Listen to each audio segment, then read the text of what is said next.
Hello there and welcome back to War Thunder. Today I want to present you a battle in the E-100 for numerous reasons. First of all, this is an emergency video. I actually didn't want to show you this kind of video initially, but I thought it would be pretty good for an average battle.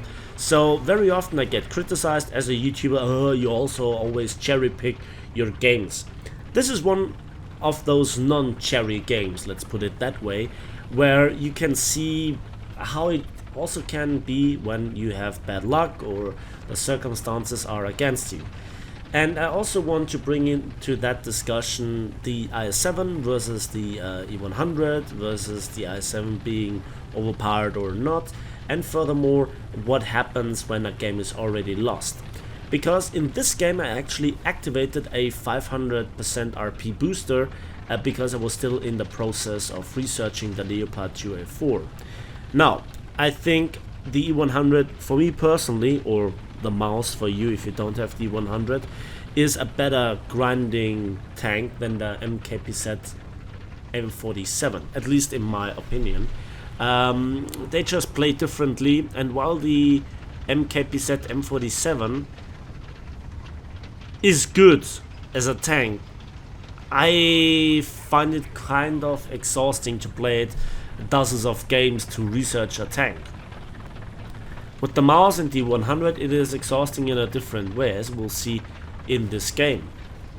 And furthermore, because I actually have activated a 500 RP booster, I consider respawning. Let's see how this might work out here. So that was a split second too late. That was my fault. I wanted to hit his lower glacis while he was kind of hanging in the air with it, getting over the ridgeline. I saw him coming, I prepared the shot, and I screwed up.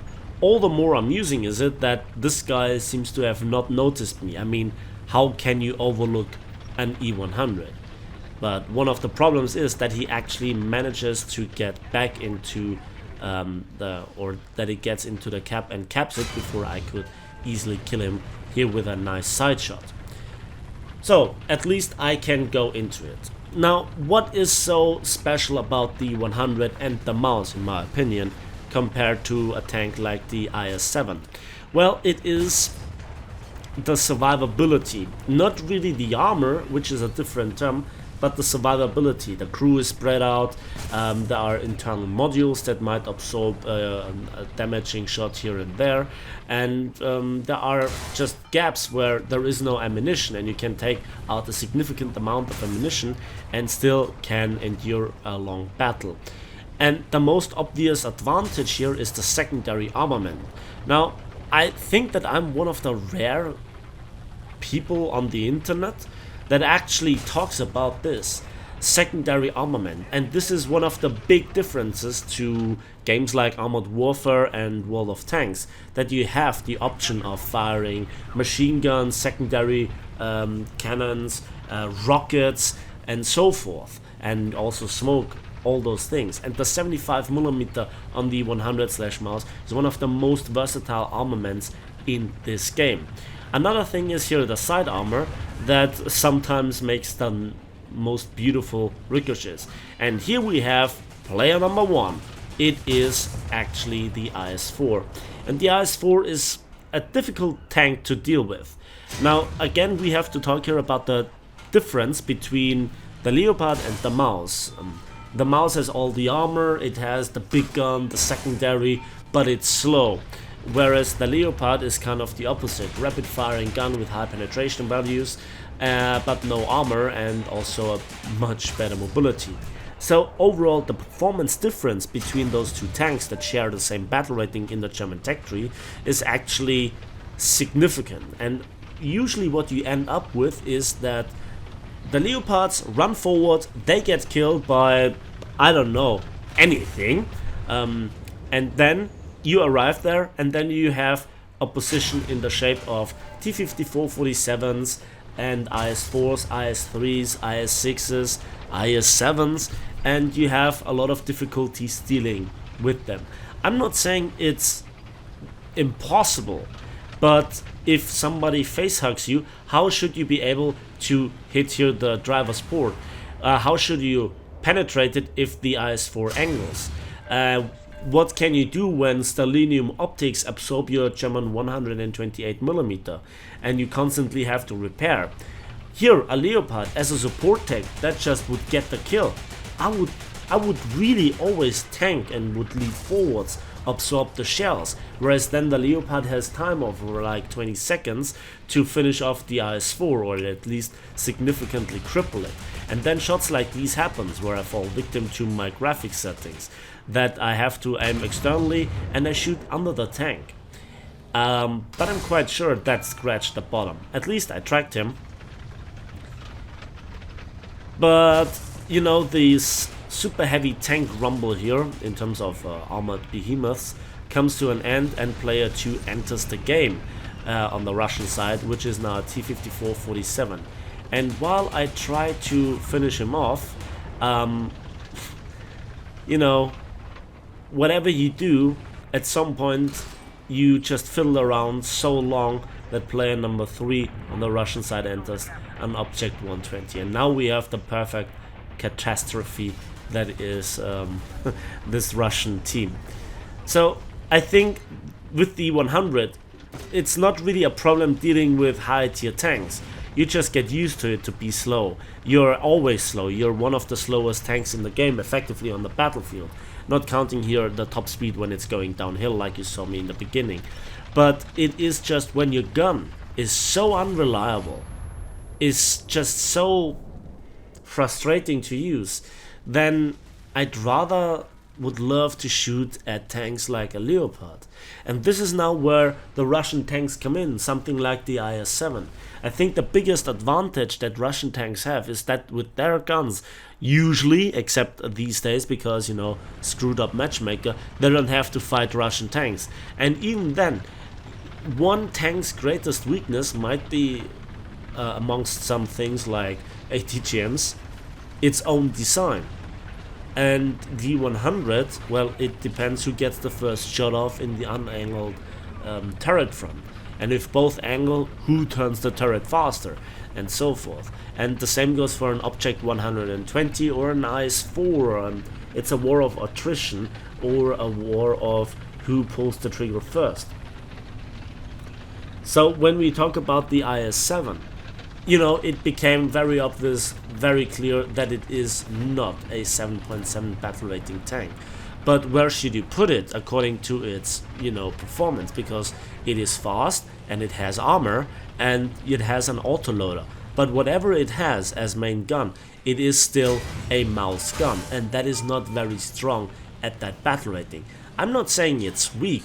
It's in fact usually good when you try to get a side shot in, and it's the massive advantage of the IS-7 that it actually brings the gun into a position where you have those side shots, which is then a huge advantage if you have AP CBC rounds with high explosive filler compared to APDS of a, well, Conqueror for instance.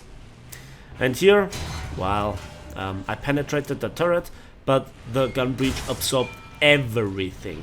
And I tracked the IS-4, I angle here my turret, and the IS-4 just tried to shot trap me, but he bounces off, and that was pretty lucky.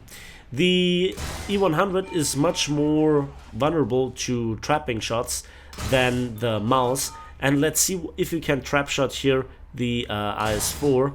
I tried to still take out his main gun. Here comes the T10M, lower glacis, thank you very much.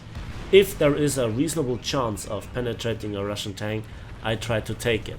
But you know, if you have this monstrous gun and you have to fire at the cupola or try to shot trap something like a T-54-47, that's just nonsense, where you just have a few millimeters more of penetration. And that was just a prime example of what I said before, shot trapping.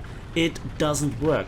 I cannot always go pixel hunt with a tank that has such bad gun handling.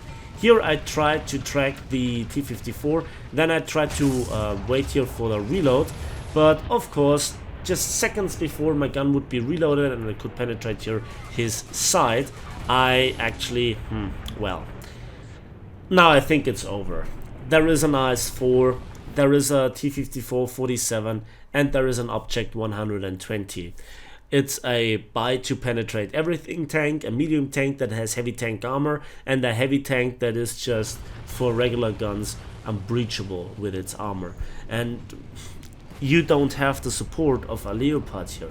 Imagine a Leopard coming around the corner here, just one-shotting here the Object 120 with a hull break, and I then can angle myself against both the IS-4 and the T-54-47 to a certain degree.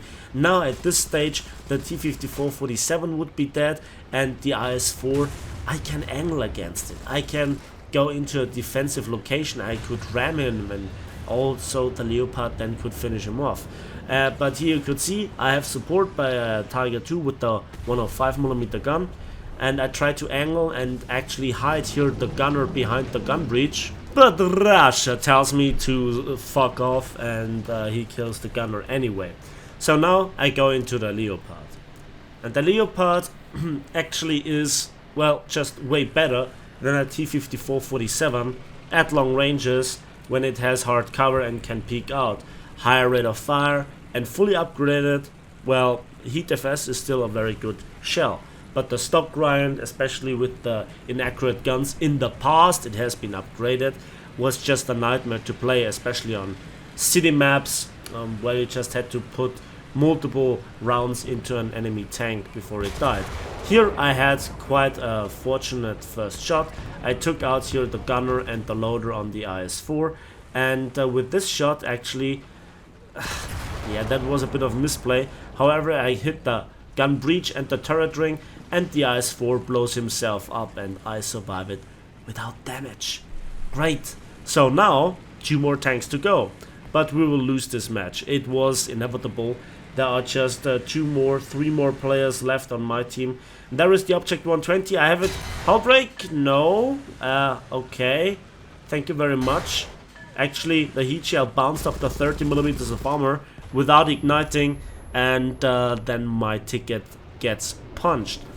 But now I actually try to respawn here for the 4th time, or yeah, the 3rd time actually. But you can see the game was already lost, and if not for the 500% RP booster that I have activated before that, I wouldn't have bothered after my first E-100 death.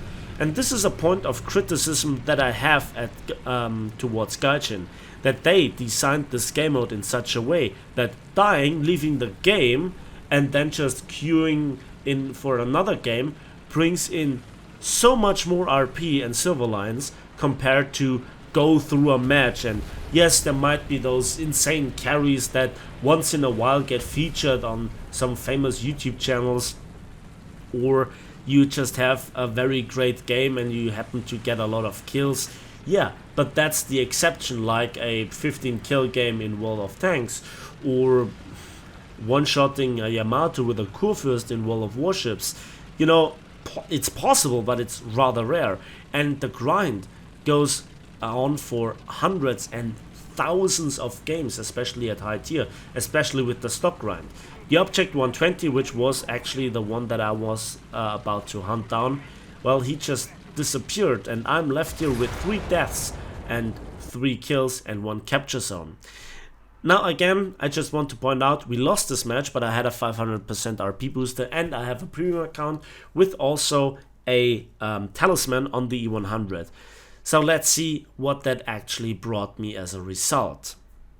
Come on, load faster, I'm too lazy to edit. There we go. And as we can see, we don't have a lot of silver lines, 22,000, but 17,000 vehicle research points. So it was RP point wise worth going through this battle. But again, the nonsense that I had to endure, no thanks. So I hope you enjoyed this kind of emergency video, one of those games that I usually don't show on my YouTube channel because it went horribly wrong. But, you know, I'm working on stuff that I hope you find very amazing soon. TM. So, thanks for watching, thanks for listening, please subscribe and give this video a like, and we'll see each other on the battlefields of War Thunder.